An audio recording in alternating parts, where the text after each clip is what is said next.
Santa Baby, Part 2 of the So This Is Christmas series, written by OllieCollie, read by Alextris. Summary. It's Christmas time once again, and this holiday season is already shaping up to be one of the best yet for Peter. He has a family that loves him, a schedule full of fun plans and traditions for the month, and a special surprise to look forward to on Christmas Eve. What could possibly go wrong? Chapter 1. Tony Stark whistles a cheery rendition of Holly Jolly Christmas as he strolls toward the elevator. He's not sure if he's really feeling the holiday cheer or if he's just glad to be free of what was shaping up to be a quite frankly boring meeting with the Avengers. Some sort of previous mission review for the purpose of analysing and discussing alternatives and better processes for future ops. Like they're military or something. Tony rolls his eyes. The whole thing is extremely unnecessary, at least in his esteemed opinion. He operates under his own set of rules and regulations in the field anyway, which are essentially do what you gotta do, figure the rest out later. It's worked well enough for him so far. His blasé attitude often irritates good old by-the-book unless it's convenient for him, Captain Rogers, which is always a plus. When Tony had finally grown tired of sitting in his ergonomic spinny chair, of which he makes great use, with glazed over eyes, while a bunch of pointless yammering went on all around him, he'd decided it was time to take matters into his own hands and wrap up their meeting early. So he'd hit him with the unbeatable, "If you'll excuse me, gentlemen and lady, Christmas is only a few short weeks away and I have plans with my wife and kid. Let's call it a day and pick this up again in January, shall we?" He's pretty sure not even Cap had protested when he ended the call, with the boring, rambly officials in DC, or wherever the stuffy office they kept themselves holed up in nowadays is located. Tony steps into the elevator and pauses his whistling for the brief moment it takes to tell Friday to bring him up to the penthouse. There are some silver bells hanging above his head. Peter's doing, more than likely, and they jingle as the elevator jolts to begin its journey upwards. Tony smiles at the sight. He never saw himself as the kind of guy who considered Christmas to be anything but just another day. He was perfectly happy to let his title remain the Grinch for the rest of his life. But as he's learned quite well over the years, things can change. In this case, said thing is a teenager. And not just any teenager, Tony and Pepper's teenager. It still blows his mind sometimes that they've adopted a kid. Never in a million years would the Tony who existed just a year ago have thought parenthood was an actual possibility for him, or even something he wanted. Now, he can't imagine what he would do without Peter. His own personal duckling. Someone who can keep up with him in the lab, who truly, genuinely looks up to him and makes him want to be a better person. Very few people have that effect on him, and even less are allowed to touch his lab toys. But having the opportunity to see the world through a child's eyes, despite Peter's constant insistence that he's not a kid, which is laughable, especially when he says it all poutily, over the past 11 months has seriously altered Tony's entire outlook on life. As December approached, he found himself surprisingly looking forward to the upcoming holiday season. Hey, the Grinch's heart grew 3 sizes in the end, didn't it? They were able to salvage things enough to give Peter a good Christmas last year, though good is relative when the alternative is freezing to death alone in an alley. But this time around, they have the whole month to make things special. And that is exactly what he and Pep are planning to do. They're going all out this year, fully prepared to make new memories and traditions together as a family. The elevator lets out a cheery ding to announce the arrival at its destination. The doors slide open to reveal the penthouse, and Tony is greeted with nothing less than a Christmas explosion. Classic holiday music plays in the background, and decorations are strewn across the entire room. The tree they'd just picked up a few days ago sits in front of the glass window wall, overlooking the city. Peering through some of the sagging branches, thanks to Peter, who had been fully determined that he could in fact climb the tree, He catches a glimpse of movement, and it only takes him a moment to crane his head around the side of the tree and realise it's a taller than normal Pepper with an arm full of silver glittering ribbon. "What are you doing?" "I tried to tell her," Peter says solemnly. "You should not be up there." Pepper sighs as though she anticipated this exact reaction and turns to meet Tony's gaze over her shoulder while she recites her clearly scripted answer. "I am on a step stool, less than 2 feet off the ground. Perfectly fine." Tony narrows his eyes and he glances down to analyse the stool his wife is standing on. Peter is next to Pepper, wearing a lopsided Santa hat. He has one fuzzy-socked foot pressed against the base of the stool to keep it anchored in place, and his hands are hovering around Pepper as if he expects to have to break a fall at a moment's notice. Despite the extra security the enhanced Teens watch provides, Tony still doesn't budge on his original stance. "I repeat, you should not be up there." "Who else is going to do it?" Pepper asks, still fiddling with the roll of ribbon. "You or our 15-year-old?" "Our 15-year-old who has cat-like reflexes and can stick to walls," Tony amends, poking a finger in Peter's direction. "Yes, him." Putting ribbon on a Christmas tree is a precise task, and I have to make sure it's evenly placed. I was not going to put Peter through having to do that, so... "So what? He's a big boy, he can handle." So he gets to supervise instead. He seems thrilled. Tony scratches at his jaw. "You hear that, Pete? She doesn't trust you to hang some ribbon." The kid, like the unhelpful little monster he is, shrugs nonchalantly. "No," Pepper says, "and I wouldn't trust you to do it either. You men don't have an eye for beauty like ladies do." "Hey, I married you, didn't I?" She grins teasingly. "Still don't know how you managed to swing that." "Yeah, me either. But they say I've got the touch." "Who is they?" Peter finally pipes up, eyes darting between the adults amidst the banter. Pepper snorts. "Can you please just get off that thing?" Tony asked, motioning to the stool with a wide gesture in lieu of answering the question. "It looks wobbly. Is it wobbly, Pete?"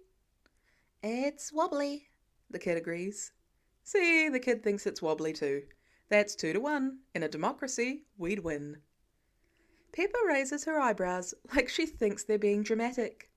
"Honestly, the two of you act as though I'm as fragile as one of those glass ornaments." "You are," they say in unison. "Boys, for the millionth time, I'm perfectly fine." She reaches down with one hand to caress her slightly distended belly. And so is the baby. Decorating a Christmas tree was not on my list of restricted activities from Dr. Hatfield. "Maybe it should be. Remind me to give her a call tomorrow morning." Tony steps over the tree and offers a hand up to his wife. Pepper rolls her eyes but humours him, tucking in the last of the ribbon before accepting assistance getting off the stool.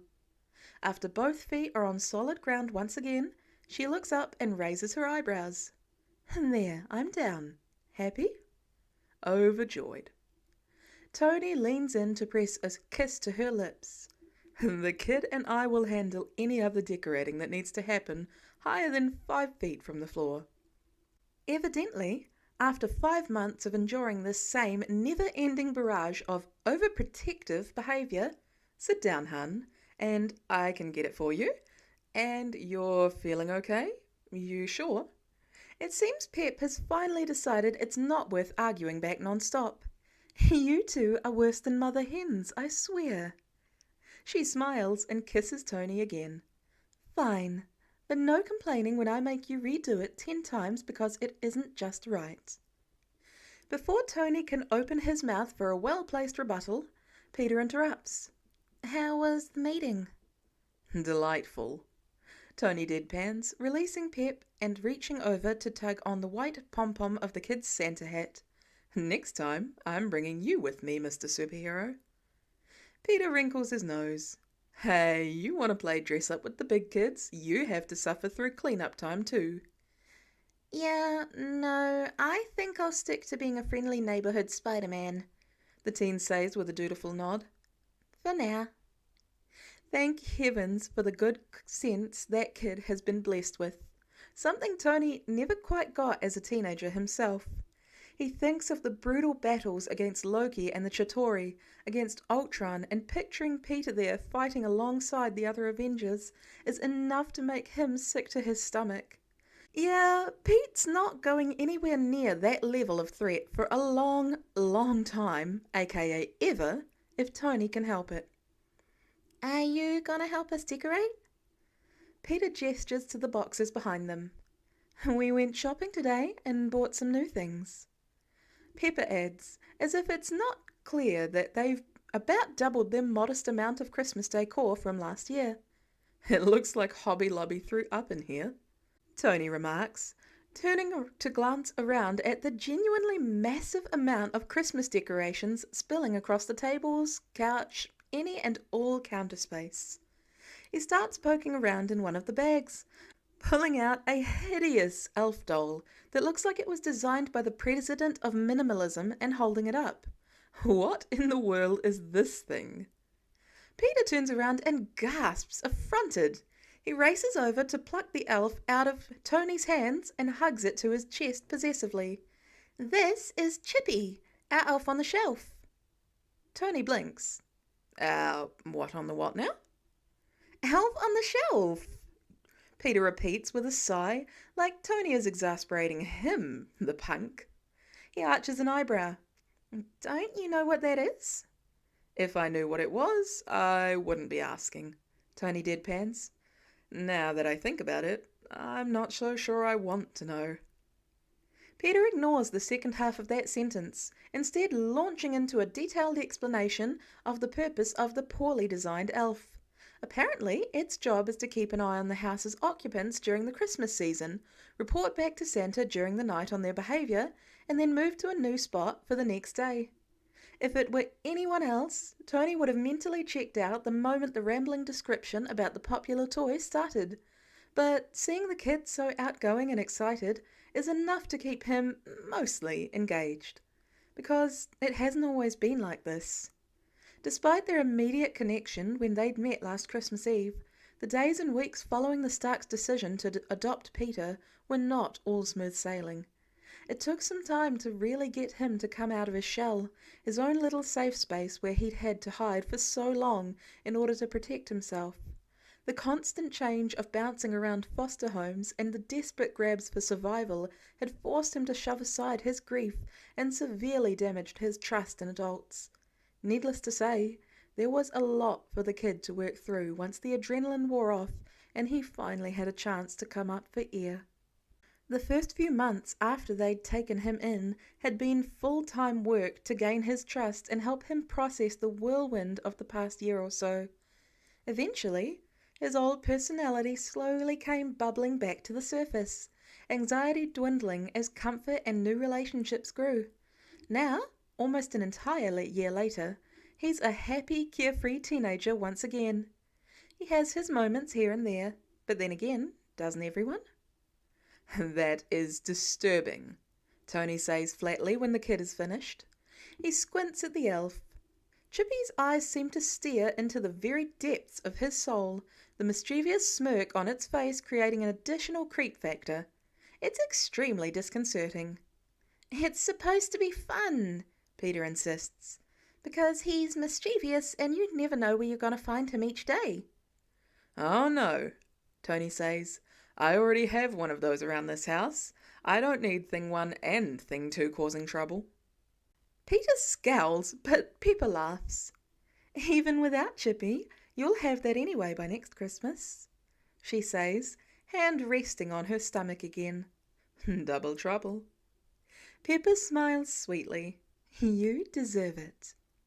Tony feigns offence. I rescind my offer to help with the decorations. Then I suppose I'll just have to keep using the stool to... Nope. Tony claps his hands together and spins around to size up the tree with an analysing gaze. Pete, put that Furby wannabe away and grab the ornaments and the lights. And find me another Santa hat. Let's get this sucker Christmased. When Tony and Pepper had first sat Peter down a few months ago and told him they were expecting a baby, his immediate response had been elation, quickly followed by an all-encompassing doubt. He'd attempted to push his fears down. Of course, he knew they wouldn't just up and get rid of him, but he can't deny that he'd been a little concerned. And got to love abandonment issues. But his adoptive parents were quick to reassure him of his place in their family. "This doesn't change a thing, Peter," Tony says firmly. "Well, okay, it kind of changes a lot of things, because there will be a miniature human in the house. But you're part of this family. We're just expanding." There must be a doubt showing on his face, because Pepper leans over to place her hand on top of his and says, "There's more than enough love to go around, I promise. And I know you'll be the best big brother to this baby." Peter tries not to blush, pleased by her confidence in him. The idea of being a brother has only grown on him since then, excitement expanding with each passing month as they watch Pepper's belly grow bigger and rounder. Of course, Peter had always been content with just May and Ben before. Their family was small, but tight-knit. Still, he can't deny how often he imagined what it would be like to have siblings, a sister or brother, a playmate and confidant. He'll be a lot older than his new sibling, but he hopes they'll still have a connection. Tony and Pepper certainly must think so. He overhears them talking one day about what a great big brother he'll be and how proud they are of him, which boosts his confidence immensely and leaves him feeling light and warm inside.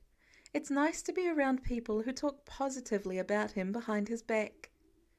The impending arrival of baby Stark has also prompted another change. For months now, ever since the adoption was finalised, Peter has been toying with what his brain has dubbed the title problem. He refers to Tony and Pepper as his parents, at school and the stuff, but he's never called them that directly, though it's almost slipped out a couple of times. Part of him wonders if the avoidance is a defence mechanism to keep him distant in case this situation turns upside down too, in case the Starks maybe do change their mind, or the more likely scenario, which is that all parental figures in Peter's life are somehow just destined to be lost. This fear is irrational, he knows, especially since what names he calls his adoptive parents by aren't going to have any impact on whether or not something horrible will happen to them. But he's already lost his biological parents and his aunt and uncle, so he can't help but worry it could happen again. He doesn't think he could handle it a third time. But if he's truly a part of the Stark family now, which he knows he is, then it would just be weird for the baby to grow up with his or her brother calling their parents by their first names. So he finally makes up his mind about it. The first time he says it is during a casual afternoon in the lab. It isn't even entirely intentional, just one of those almost slips that he doesn't try to stop. Peter is scribbling away at his homework while Tony works on upgrading one of his Iron Man suits. There's a series of metallic clanks followed by an irritated growl. Peter glances up just as Tony rises from his chair, shaking out his hand like he accidentally pricked himself with a wire or something. "You okay, Dad?" The word is foreign on his tongue, but pleasant just the same. Tony freezes, still clutching his hand, like he isn't sure how he should react to this new development. Peter can practically see the gears turning through his mind, deliberating whether or not to make a big deal out of it.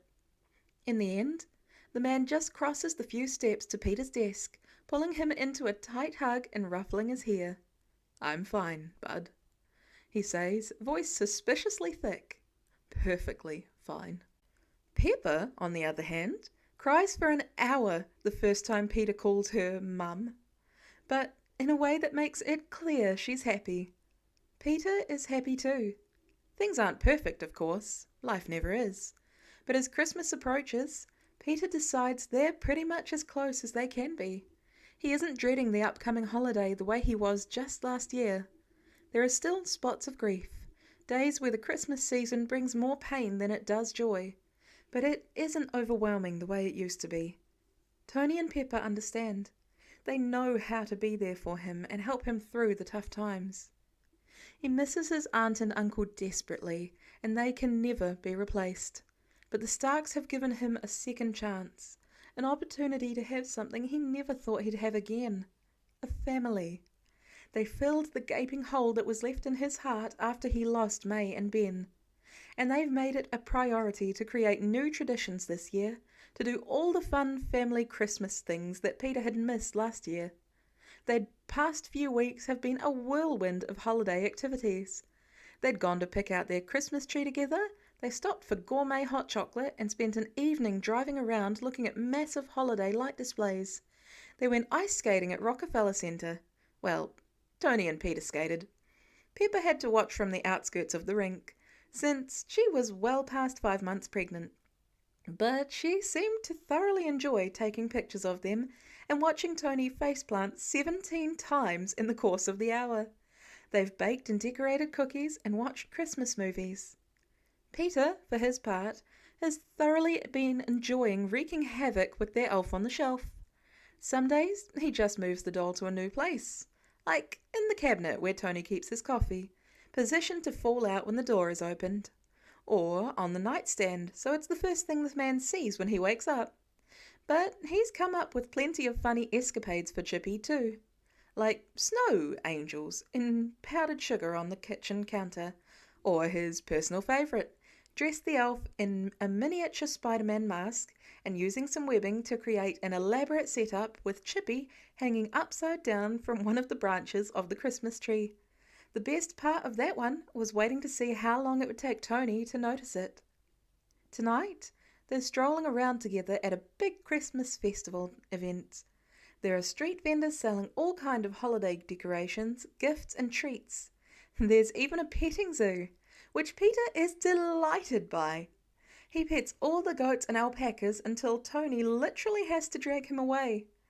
Pepper is on them with hand sanitizer the moment they exit the pen, insisting that he use at least half the bottle before they move on. And then Tony proceeds to tell him 5 times to put his gloves back on before he gets frostbite. There's such helicopter parents. It's exasperating. It's the best thing ever. Hey, Dad? He aims for Tony, the easier target, sidling up next to him and putting on his best pleading look. Yeah? Could I get an alpaca? He asks. No. Oh, but why not? They're so friendly. I can think of a few reasons, Pepper says, surveying the vendor tents they walk by for anywhere she might want to stop and browse.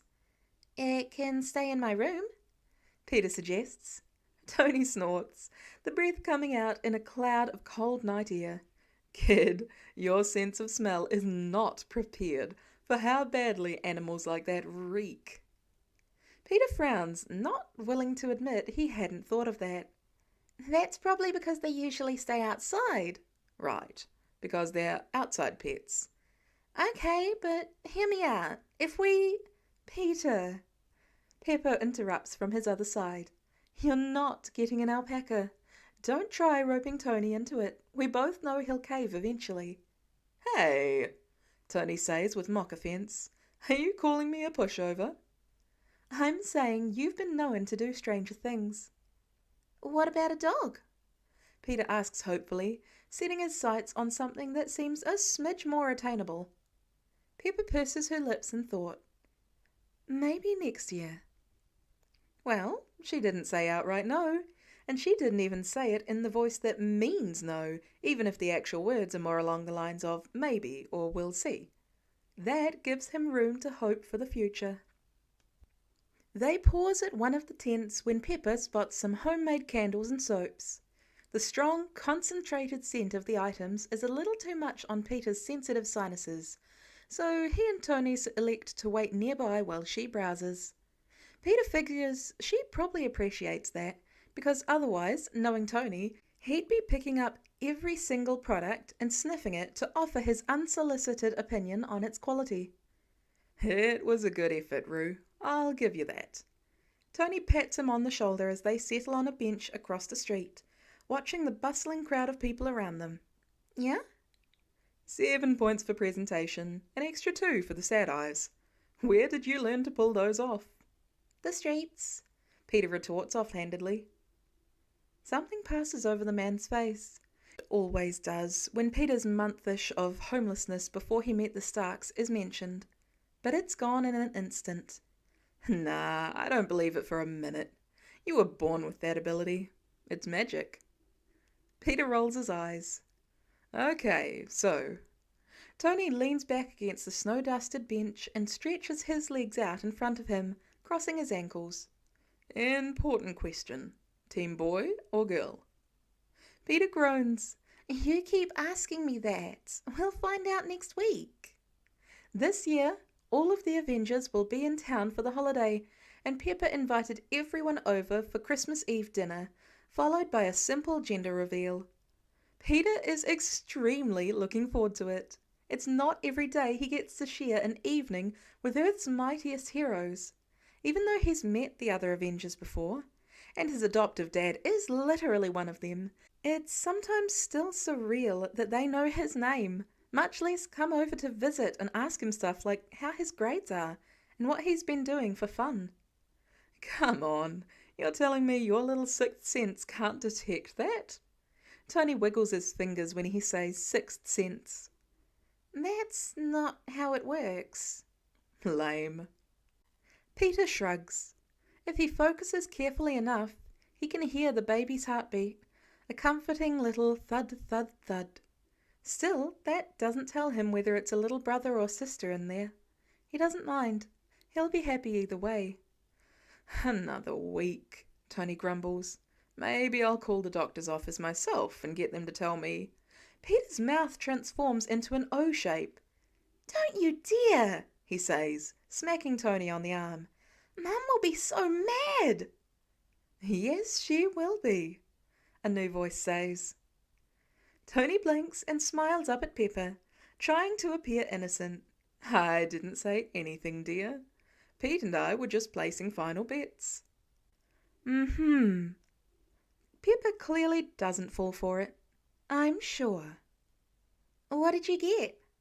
Peter pipes up, eyes drawn to the brown paper bag holding her purchases as he stands to his feet. She informs him she managed to find gifts for a couple of friends, which just about wraps up her Christmas shopping for the year. Recently, Tony and Pepper had asked Peter to make a list of all the things he wanted as presents for Christmas. The next day, he'd given the paper back to them blank, informing them that he already had every material item he could possibly desire, and more. And the only thing he really wanted was to spend Christmas together with them. Then Pepper started crying and Peter felt awful, even though she assured him it was just the pregnancy hormones. He finally managed to come up with a few things to put on his list, like a new pair of Converse he saw online recently, and a couple of Lego sets. But gifts aren't the important thing to him. Except for the one he's planning to give, of course. His and Tony's gift to Pepper is already in progress, finishing the nursery for the new baby. They've spent hours painting and putting together the crib, swing, and changing table. After they find out the gender of the baby on Christmas Eve, Pepper will add her own finishing touches to the room with more specific decor. For Tony, Peter had settled on a customized multi-purpose pocket knife. It has several useful tools and fancy engraved wooden handle. Pepper helped him pick it out and order it. No present will ever be enough to convey how much he appreciates the Starks, but he hopes they both like their gifts anyway. A particularly chilly gust of wind blows down the street, and Peter shudders involuntarily. Without hesitation, Tony tugs off his scarf, shaking it out and beginning to wrap it around Peter instead. His fingers brush against Peter's bare neck as he does. "You're freezing, buddy," he says, as if Peter isn't wearing thick gloves, a beanie, and several layers underneath the most insulated coat he's ever seen in his life. Peter just shrugs. "I've been colder." Tony paused mid-movement. Was that meant to be reassuring? He asks. Because it really, really wasn't. The opposite, in fact. Peter barks out a laugh and lifts his hands up to help adjust the scarf. You're dramatic. I'm dramatic for not wanting my kid to freeze to death. I'm not going to freeze to death, Peter reassures. That might have been a real concern of his last year around this time. But now, it's the furthest thing from his mind. He knows the Starks would never let it happen, and he has a warm penthouse to call his own. Let's go get some hot chocolate, Pepper suggests, pointing out a brightly lit food truck with a big sign advertising cookies, popcorn and hot cocoa. Peter cheers. You sure a sugar rush this late is a good idea? Tony asks, glancing at his watch as they move to get in line. Pepper raises an eyebrow. Since when have you cared about going to sleep at a decent hour? Oh, I'm not worried about my bedtime. He turns a pointed gaze at Peter. I don't need a bedtime, Peter complains grumpily, ignoring how his response only helps to prove the point. He folds his arms across his chest. I'm 15. Well, excuse me.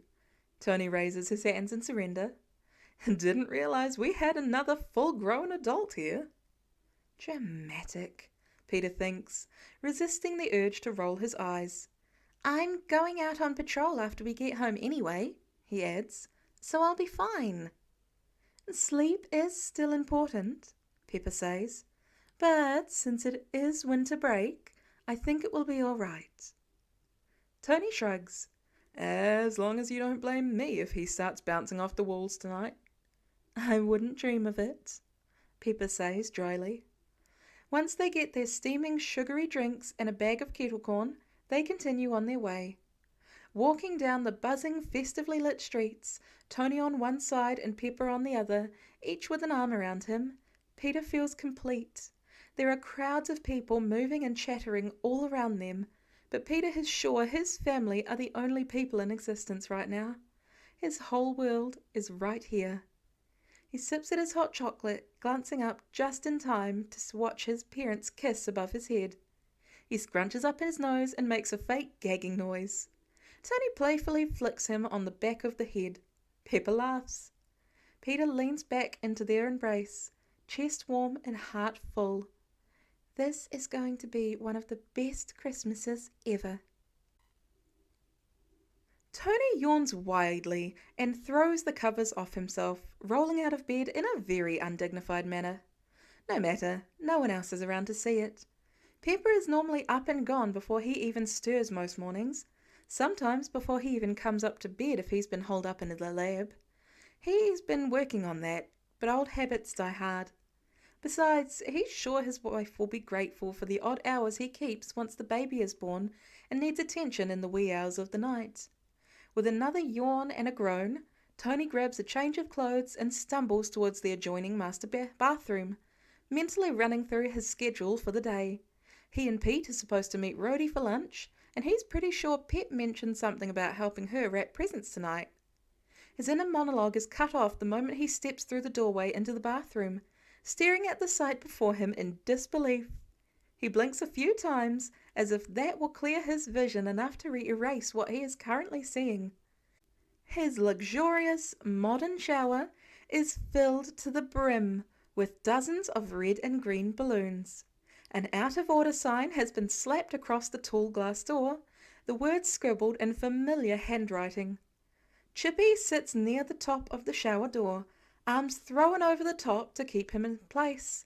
The elf is holding a red balloon and wearing that same stupid smirk, though Tony supposes it would be more concerning if the toy didn't have the same expression as always.